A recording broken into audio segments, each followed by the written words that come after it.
नमस्कार दर्शक बंधु आपणकर जदि कन्या राशि होइथाए तेबे एही भिडियोटी आपणक पई बहुत अधिक गुरुत्वपूर्ण रही। देखंतु समस्त कन्या राशि लोक माने जानि रखिबा आवश्यक जे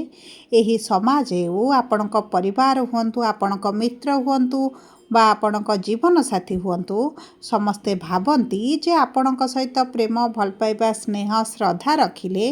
बा आपणको जेकोसी उपाय निज सह जोड़ी रखिले से माने आर्थिक रूप से शारीरिक रूप से एवं मानसिक स्तर रे आपणक ठारू बहुत अधिक फायदा उठाई परिबे। सेतिपई समस्त कन्या राशि लोक माने आपण जो वर्तमान स्थिति रे अधिक चिंतित रहुछंती दुखित रहुछंती विभिन्न प्रकार समस्या रे फसी रहिछंती एहार सबुठारू बड़ कारण हेउछि आपणकर फायदा उठाउछि एवं आपणक उपरे बोझ लदी देई अन्य माने बहुत अधिक शांति रे रहिछंती निश्चित रे रहुछंती। देखंतु एहा आपणको भल न लागि पारे खराब लागि पारे किंतु एहा हेउछि निराट सत्य। भावन्तु एमिति एक समय आसीबो जेबे आपणकर बुद्धि उदय होइजिबो किंबा आपण निज कथा भाबिबा आरंभ करिवे तेबे कौन घटिबो केउ माने आपणक साथी रे रहिबे केउ माने आपे आपे आपणक ठारू दूरता बनाइबे एवं आपणक जीवन रे की प्रकार परिवर्तन आसीबो एही विषय रे निश्चित थरे भाबी देखंतु गत 4-5 वर्ष हेबो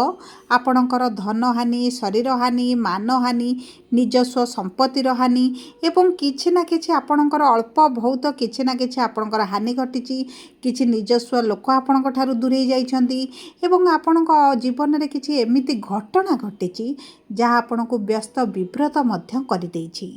किंतु समय बा कालचक्रर नियम सबु बेले समान न थाए। वर्तमान कालचक्रर राशिचक्रर न्यायर देवता शनिदेव हेबाकु जाउछंती बकरी एवं एही जुलाई 27 तारिख ठारू आगामी 138 दिन पर्यंत शनिदेव बकरी स्थिति रे विराजमान करिवे जो कारणरू आपणक जीवन रे आसीबो विराट परिवर्तन एवं एही समय मध्यरे आपणक शत्रु माने मध्य आपणको आसी पाद तळे पड़िबे आपणको क्षमा मध्य मागी पारंती किंतु एही सब परिवर्तन केबे हेबो काहेकि हेबो काहेकि आपणक शत्रु आपणक पाद तळକୁ आसीबे कि प्रकार बड़ परिवर्तन आपणक जीवन रे घटिबो ताहा आगको विस्तृत भाव रे आलोचना करिबा सेतिपई आपण धैर्यर सहित देखंतु बुझंतु एवं आपणक प्रियजनकर भी जदि कन्या राशि होइथाए तबे भिडियोटी तांको सहित शेयर करंतु किंतु भिडियोटी आरंभ करिबा पूर्वरु जदि आपणकर भी कन्या राशि होइथाए एवं आपण भी ईश्वर को आंतरिक भक्ति एवं विश्वास करंती तेबे भिडियोटी को लाइक करंतु कमेंट बॉक्स रे जय जगन्नाथ जय माँ लक्ष्मी अवश्य लिखि दियंतु ता सहित आम सह जोगाजोग करिबा पई वीडियोर मध्य भाग रे एक व्हाट्सएप नंबर टिए दिया जाइछि जो नंबर साहाय्य रे आपण आम सह जोगाजोग करी निजर नूतन कुंडली प्रस्तुत करि परिबे कुंडली विश्लेषण कराई परिबे किंबा आपणकर चाकरी विवाह व्यवसाय प्रेम संपर्क शिक्षा स्वास्थ्य को नहीं किछि समस्या रहिछि ताहार सहजरे एवं स्वल्प मूल्य रे समाधान करि परिबे सेतिपई आपण आम सह वीडियोर शेष पर्यंत जोड़ी होई रुहंतु एवं व्हाट्सएप नंबर माध्यम रे आम सह जोगाजोग करी खूब कम मूल्य रे आपणक समस्यार समाधान करंतु। एबे आसंतु कार्यक्रमटी को आग को बढ़ाइबा एवं जानिबा एही जुलाई मास 27 तारिख ठारू आपणक जीवन रे कोन घटिबा पई जाउछि। देखंतु ज्योतिष शास्त्र अनुसार जेतेबेले गोटे पापी ग्रहटी बकरी होइथाए किंबा तांका चलन रे तेढ़ापण आसीथाए सेतेबेले से गोचर अनुसार आपणक राशिर जे गृह रे विराजमान करिथांती सेही भाव को प्रभावित करने सहित गोटे गृह पछकु मध्य प्रभावित करिथांती माने आपणकर सप्तम गृह रे शनि विराजमान करिथिबारु आपणकर षष्ठ भाव को मध्य प्रभावित करिवे एवं षष्ठ भाव रे जेतु राहु विराजमान होइछंती एही शनि राहुंकर युक्तिटी आनिबो आपणक जीवन रे महा परिवर्तन जहाँ आपणक जीवन रे मुख्य कारण हेबो शत्रु मानक आपणक पाद तळକୁ आनिबा पई तेबे सर्वप्रथम आसंतु जानिबा कि प्रकार परिवर्तन आपणक जीवन रे देखिबा को मिलिबो। देखंतु सप्तम भाव हेउछि आपणक विवाह भाव पार्टनरशिप व्यवसाय भाव दैनंदिन रोजगार भाव एवं एही समय मध्य रे आपणक दैनंदिन रोजगार रे बढ़ती आसीबो पूर्वर जो मांदा परिस्थिति चली आपणकर एतटा रोजगार होनी एतटा इनकम होनी पूर्व अपेक्षा आपणकर रोजगारटी कमी जाइछि सही क्षेत्र में आप शुभाशुभ फल प्राप्ति करेंगे एवं ता सहित आपण पार्टनर सहित जदि आपणकर संबंध एतटा उत्तम नथिला पार्टनर ठारू आपण को एतटा संतुष्टि मिलू नथिला एवं व्यवसाय एक प्रकार मांदा चली आपणकर एत व्यवसाय लाभ होना तेबे सही सब क्षेत्र में आपण को शुभाशुभ फल प्राप्ति हेब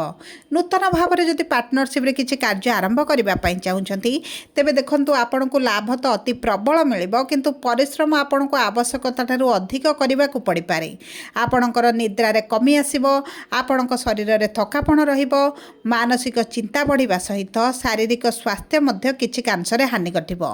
पूर्वरु आपण जो स्वास्थ्य उपर एतटा ध्यान देउ नथिले सेथिपई मध्य आपणकर किछिटा स्वास्थ्यगत समस्या मध्य देखा दे पारे से दिग प्रति आपण को दृष्टि देबाकू पड़िबो एवं ता सहित आपणक वैवाहिक जीवन में जो असंतुष्टि रहितला एवं आपण किछिटा डिवोर्स पई अप्लाई करिसंती कोर्ट कचेरी केस चलीची विवाह रे आपण विच्छेद चाहूछंती तेबे सही सब क्षेत्र में मध्य आपण को शुभाशुभ फल प्राप्ति हेबो ता सहित देखंतु शनिकर तृतीय दृष्टि भाग्यर भाव को थिबा कारणरू भाग्य आपणकर एतटा साथ न दे पारे भाग्य भरोसा रे आपण जेकोसी कार्य करंतु आपण को एतटा सुफल मिलिबो नाही आपण जदि भाग्य अपेक्षार रहिछंती भाग्य भरोसा रे किछि कार्य करूछंती तेबे आपण को संतुष्टिजनक रिजल्ट मिलिबो नाही किंबा आपण जदि किछि नूतन कार्य आरंभ करबा पई चाहूछंती आपण को सेतरे विलंब मिलिबो आपण समस्या देखिबे विभिन्न प्रकार बाधा विघ्न आसीबो आपणकर मानसिक स्थिति मध्ये एतटा उत्तम रहिबो नाही आपणकर मनोबल टिके कम रहिला भलिया लागिबो एही भली परिस्थिति आपणकर बकरी कानरु आपण देखि पारंती किंतु पूर्वरु जदि आपण एही सब क्षेत्र रे किछिटा कार्यरत अछंती तेबे आपणक पई तो अति उत्तम रहिबो एवं गुरु सूर्य जेहेतु एकत्र एकादश भाव में विराजमान होइचंती सरकारी चाकरी पई अति प्रबल योग बनुछि विद्यार्थी मानकर शिक्षा क्षेत्र में जदि समस्या चलीतिला ताहा दूर होई जिवो उच्च शिक्षा रे आपणकर मध्य अति प्रबल योग बनुछि उच्च शिक्षा पई आपण जदि चाहूतिले किंबा कोनोसी कारणवशत करि पारु नथिले तेबे सही सब क्षेत्र में आपको शुभाशुभ फल प्राप्ति हेबो एवं देखंतु शनिकर दशम दृष्टि जेहेतु चतुर्थ भाव को रहुछि चतुर्थ भाव आपणकर मांकर भाव आपणक मांक स्वास्थ्य रे किछिटा समस्या देखा दे पारे से दिग प्रति आपण दृष्टि देबे एवं देखंतु किछिटा संपर्क एही समय मध्य आपणकर कटि पारे आपणकर अजथा खर्च बढ़ी पारे किंतु आपणको ट्रैवल रो योग रहिछि किछिटा छोट बड़ यात्रा आपण करि पारंती जदि आपणकर विदेश जीवा पई चाहूतिले किंतु विभिन्न प्रकार बाधा विघ्न समस्या पई आपण विदेश यात्रा करि पारु नथिले तेबे मध्य आपणकर विदेश यात्रा करि पारंती एवं देखंतु जदि आपण किछिटा जमी भूमि क्रय करबा पई चाहूतिले विशेष भाव में प्रॉपर्टी संबंधित किछि फ्लैट किनिबा पई चाहूतिले किछि नूतन गृह आरंभ करबा पई चाहूतिले तेबे सही सब क्षेत्र में आपनको शुभाशुभ फल प्राप्ति हेबो एवं ता सहित आपणकर धनाधिपति शुक्र जेहेतु द्वादश भाव में अछंती आपणकर किछिटा खर्च बढ़ी पारे अजथा खर्च होई पारे किंबा आपण जदि अर्थ इन्वेस्ट करूछंती तेबे आपणको एही समयटी मध्य अति उत्तम रहिबो किंतु देखंतु आपणक गृह किछिटा शुभ कार्य बा मांगलिक कार्य अनुष्ठित हेबो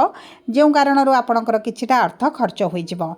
एवं एही समय मध्यरे आपण जदि लोन पई अप्लाई करूछंती एवं लोन आपणक पूर्वरु पास होई पारु नथला विभिन्न प्रकार समस्या देखुथिले तेबे आपणकर सही समस्या गुड़िक दूर होई जिवो आपणकर गुप्त शत्रु माने धीरे धीरे दूरता बनाइबे एवं आपणक जीवन रे एक प्रकार संतुष्टि मध्य आपण अनुभव करिवे एवं ता सहित जदि आपणकर पूर्वरु किछि स्वास्थ्य समस्या रही